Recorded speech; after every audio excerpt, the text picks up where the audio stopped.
রাজ্য পর্যটন দপ্তরের প্রোমো ফেস্ট, আর সেই প্রোমো ফেস্টে বিভিন্ন জায়গায় বিতরণ করা হচ্ছে পাস, যেখানে একজনের জন্যে সাধারণ pass, VIP pass, VVIP pass বিতরণ করা হচ্ছে।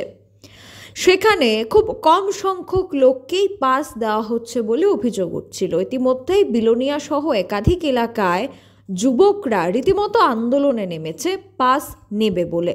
আর তারই মধ্যে এই পাস নিয়ে শুরু হয়েছে কালোবাজারি।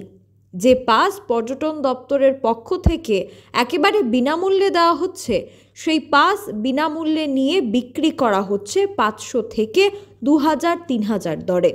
এমনটাই অভিযোগ গোটা সমাজ মাধ্যম জুড়ে।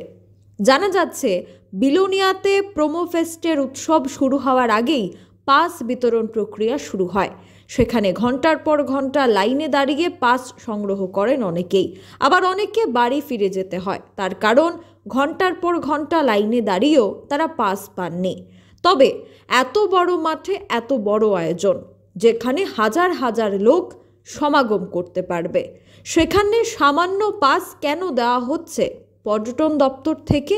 এটা যেমন প্রশ্ন, ঠিক তেমনি অন্যদিকে আবার এক একজন ব্যক্তির কাছে 10 থেকে 20টি পাস রয়েছে।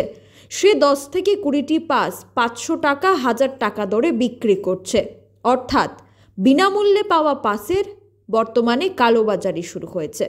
সামাজিক মাধ্যমে এই নিয়ে ক্ষেপে উঠেছে যুবক থেকে শুরু করে আম জনতা। তাহলে এই কালোবাজারি কি রোধ করতে পারবে পর্যটন দপ্তর? সেটাই দেখার। Bureau report, social Bangla.